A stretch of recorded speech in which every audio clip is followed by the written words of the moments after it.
Hello everyone, apex classes के digital platform पर आपका स्वागत है।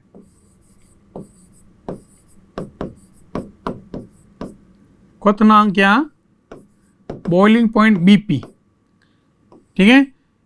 बीपी का अलग अलग जगह अलग अलग अर्थ निकलता, ध्यान रखना। बीपी का मतलब या ब्लड प्रेशर नहीं है, क्या है? बॉइलिंग पॉइंट है, ठीक है।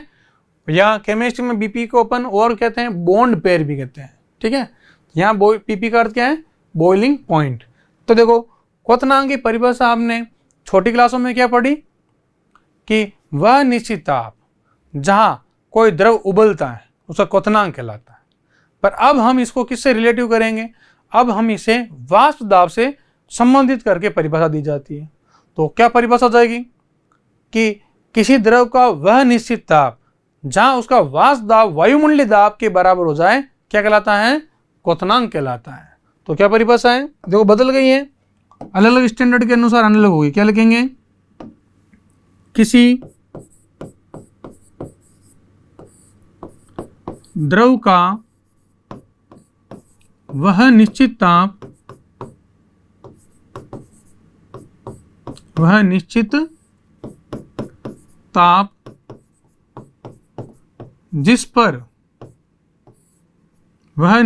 जिस पर वाष्प दाब उसका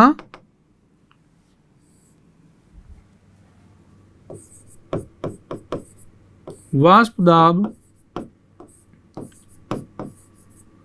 वायुमंडलीय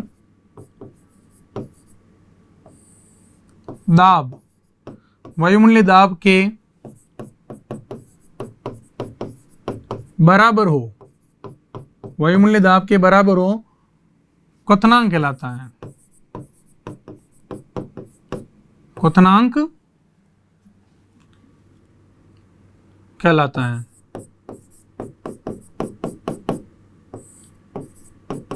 तो क्या कहते हो? किसी द्रव का वह निश्चित ताप जिस पर उसका वाष्प दाब वायुमंडलीय दाब के बराबर हो, क्वथनांक कहलाता है। तो हम किसकी बात कर रहे हैं? एक निश्चित टेम्परेचर की। वह टेम्परेचर क्या कहलाएगा? उसका क्वथनांक कहलाएगा, ठीक है।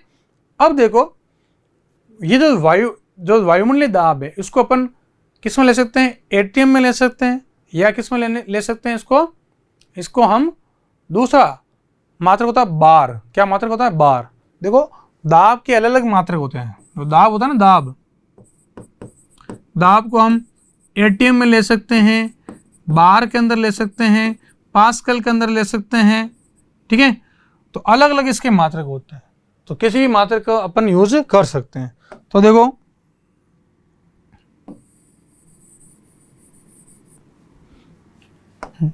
अब इसी के अकॉर्डिंग क्या लिखते हैं अपन? क्वथनांक को। तो जब दाब को वायुमंडलीय में लिया जाए, किस में लिया जाए? वायुमंडल या एटीएम में लिया जाए तो क्या लिखेंगे? इसके अनुसार क्वथनांक, जल के क्वथनांक दो प्रकार के होंगे। तो सामान्य क्वथनांक, एक मानक क्वथनांक। तो हम लेते हैं इसके अंदर जल के क्वथनांक। क्या पॉइंट होगा आपका?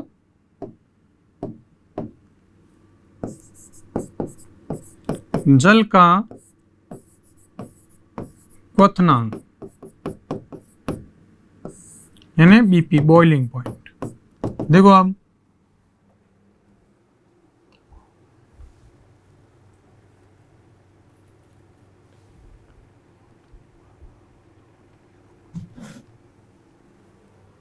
हाँ, तो देखो, जैसे इसके अंदर हम अगर मान लो पहला क्वथनांक लेते हैं अपन सामान्य क्वथनांक। कौन सा? सामान्य क्वथनांक। ध्यान रखना, आप हमेशा पढ़ रहे हो, हम कुछ उच्च स्तर में जा रहे हैं तो अलग अलग बातें सीखेंगे। तो सामान्य क्वथनांक क्या होता है? जब दाब वायुमंडलीय हो, यानी जब जो दाब है किसके अंदर लिया जाए? वायुमंडल में लिया जाए, वायुमंडलीय हो, एटीएम में हो, तो उसका क्वथनांक क्या कहलाता है? सामान्य क्वथनांक कहलाता है। क्या कहलाएंगे? जब दाब को वायुमंडलीय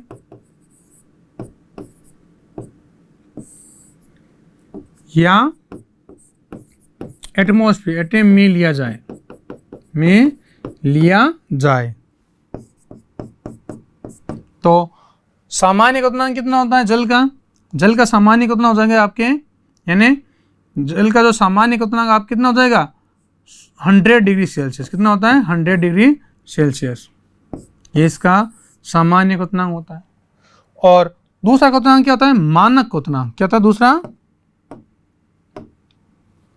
दूसरा होता है आपके मानक क्वथनांक।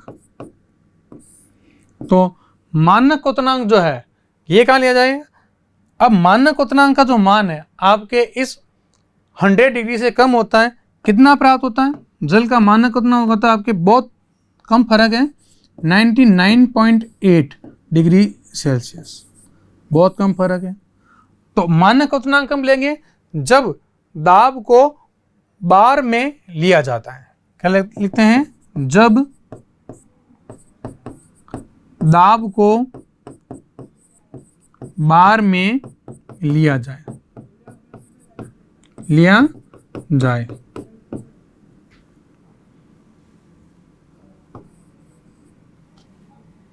बार में लिया जाए, ठीक है।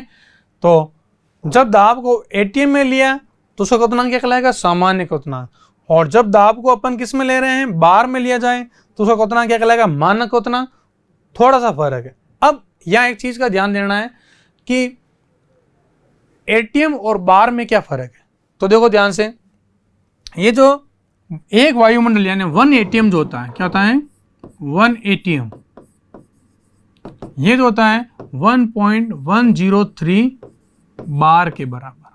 यानी यहां आप क्या कह सकते हो, कौन बड़ा है बताओ? एटीएम, एक वायुमंडल का मान अधिक होता है, क्या लिखेंगे? एटीएम का मान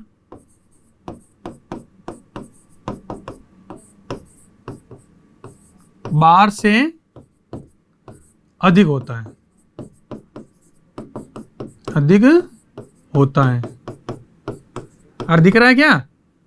कैसे? यहां पर तो एक एटीएम है, तो छोटा कौन है? इस बार को एक एटीएम के बराबर करने के लिए ये 0.13 लेना पड़ा। लेना पड़ा नहीं लेना पड़ा? इन्हें बहुत कम फर्क है। तो छोटा कौन है? बार। तो बड़ा कौन है? एटीएम। तो एटीएम का मान बार से अधिक होता है, ठीक है। इसीलिए ये थोड़ा सा फर्क आ रहा है कि अगर दोनों बराबर 1 ही होते हैं तो सामान्य क्वथनांक और मानक क्वथनांक क्या होते हैं? बराबर होते हैं, जबकि दोनों क्या आ रहे हैं? अंतर आ रहे हैं। तो ये आप रिलेशन का ध्यान रखना, 1 एटीएम बराबर 1.3 बार। अब देखो ध्यान से, ये जो क्वथनांक है उस पर कुछ प्रश्न आते हैं। क्या आते हैं आपके? कुछ प्रश्न पूछ जाते हैं। शुरू करते हैं। क्वेश्चन क्या आता है देखो, सरल क्वेश्चन से डिफिकल्ट क्वेश्चन की तरफ जाते हैं अपन। पहला क्वेश्चन है देखो, पहला क्वेश्चन है प्रेशर कुकर में भोजन जल्दी पकता है क्यों? पहला क्वेश्चन क्या आपके? प्रेशर कुकर में भोजन शीघ्रता से पकता है क्यों? बताओ क्या कारण होगा? इसका उत्तर क्या होगा? वाष्प दाब अधिक होने का कारण। देखते हैं, अगर मान लो कोई सब्जी बनानी है, दाल बनानी है, तो कुकर में क्या होगी? जल्दी बनेगी, और भगोली में बनाओगे तो टाइम ज्यादा लगेगा। तो क्या लिखेंगे? कारण क्या? इसका उत्तर क्या हो जाएगा आपके आंसर? वाष्प दाब अधिक होने का कारण। वाष्प दाब अधिक होने से, अधिक होने से, ठीक है, यह आंसर आया इसका। दूसरा क्वेश्चन आता है आपके इसके अंदर, पहाड़ों पर भोजन देरी से पकता है क्यों? क्या क्वेश्चन है आपका?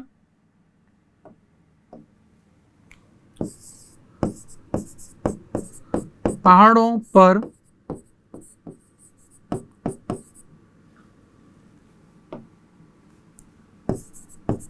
भोजन देरी से पकता है क्यों? क्या जाएगा इसका उत्तर? बताओगे आप अपना, आप कमेंट करके। क्या जाएगा? क्या लिखते हैं यहाँ पर? वाष्प दाब कम होने के कारण। क्या आंसर हो जाएगा आपके? प्रेशर क्या है? कम है। वायुमंडलीय दाब कम है, वाष्प दाब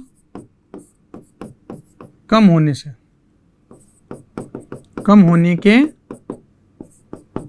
कारण, यह दाब कम होने के कारण। अब तीसरा आता है, क्वेश्चन है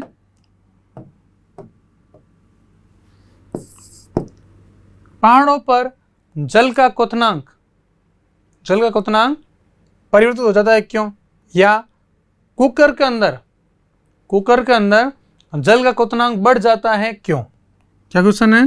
प्रेशर कुकर में, दोनों को साथ ले लेता हूं, प्रेशर कुकर में भोजन शीघ्रता से पकता है, शीघ्रता से पकता है, जबकि जल का क्वथनांक, जबकि जल का क्वथनांक बढ़ जाता है, जल का क्वथनांक बढ़ जाता है क्यों? ये प्रश्न आता है आपके। देखो क्या कह रहा है, प्रेशर कुकर में भोजन शीघ्रता से पकता है जबकि जल का क्वथनांक बढ़ जाता है क्यों? तो देखो क्या बताया मैंने, क्वथनांक की परिभाषा क्या होती है कि जब वाष्प दाब वायुमंडलीय दाब के बराबर हो। तो प्रेशर कुकर में भोजन शीघ्रता इसलिए पक गया क्योंकि वाष्प दाब अधिक है, और जब वाष्प दाब ज्यादा होगा तो क्या होगा, क्वथनांक भी अधिक हो जाएगा। तो क्या लिखेंगे, प्रेशर कुकर में वाष्प दाब अधिक होने के कारण भोजन शीघ्रता से पक जाता है और जल का क्वथनांक भी क्या हो जाता है, अधिक हो जाता है, क्योंकि वाष्प दाब अधिक होने के कारण। ठीक है। अब एक क्वेश्चन और आता है कि चिकित्सालय में ऑटोक्लेव पर भार रखा जाता है क्यों? तो क्वेश्चन देखते हैं इसको, क्या क्वेश्चन है,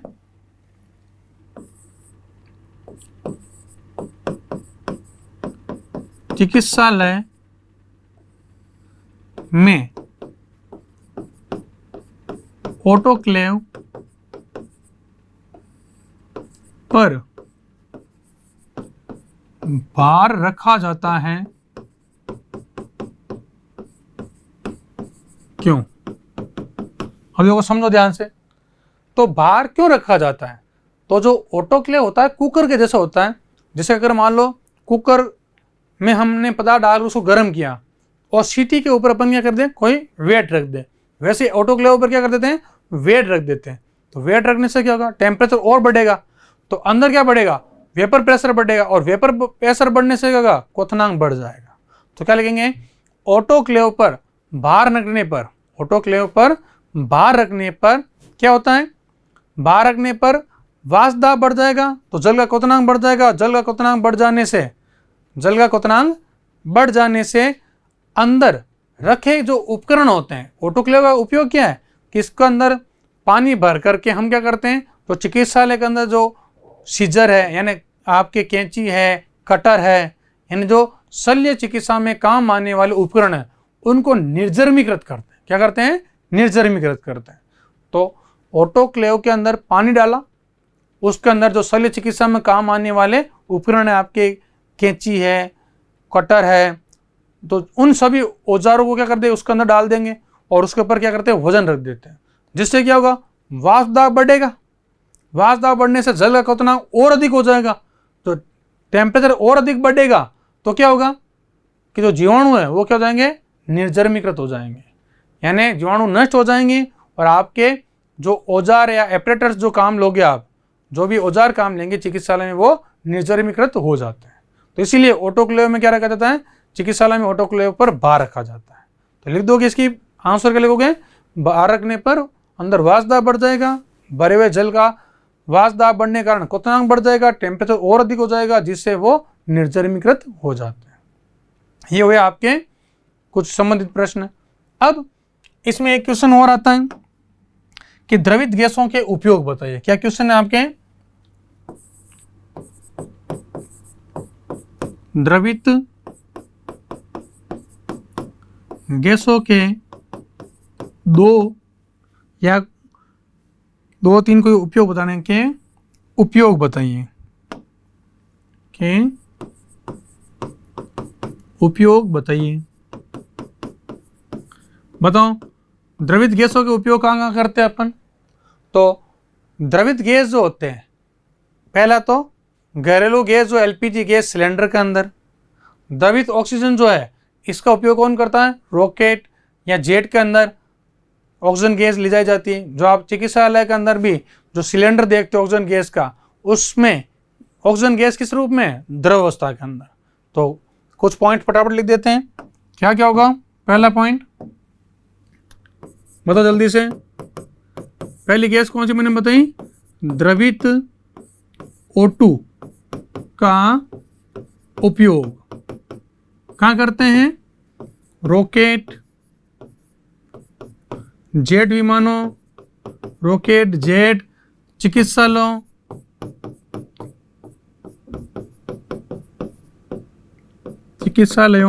आदि में करते हैं। ठीक है। दूसरा, आपके घर के अंदर कौन सी गैस काम आती है? LPG gas. तो एलपीजी का मतलब पूरा नाम क्या है? लिक्विड पेट्रोलियम गैस, यानी अपन ऐसे क्या कहते हैं? द्रवित पेट्रोलियम गैस। और दूसरी गैस कौन सी होती है? सीएनजी। सीएनजी का नाम क्या है पूरा? संपीड़ित प्राकृतिक गैस, कॉम्पैक्ट नेचुरल गैस। क्या लिखेंगे? संपीड़ित या संपीड्य प्राकृतिक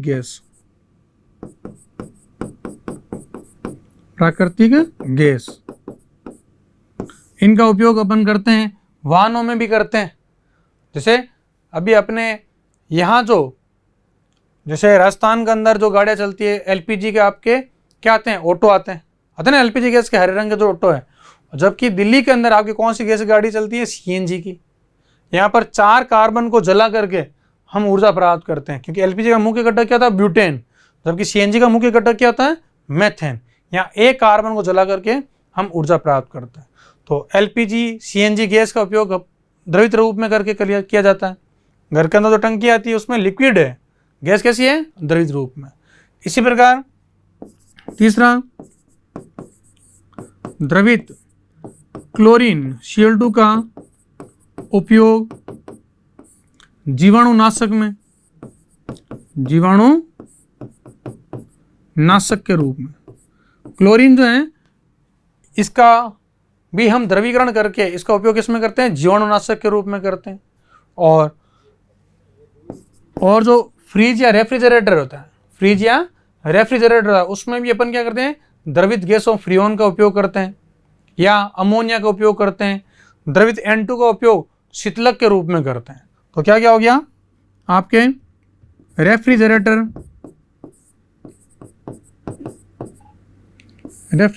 में फ्रीऑन का दूसरा नाम क्या है? बताना मेरे को कमेंट करके। फ्रीऑन को और क्या कहते हैं? जो ओजोन गैस को नष्ट करती है, में फ्रीऑन का उपयोग,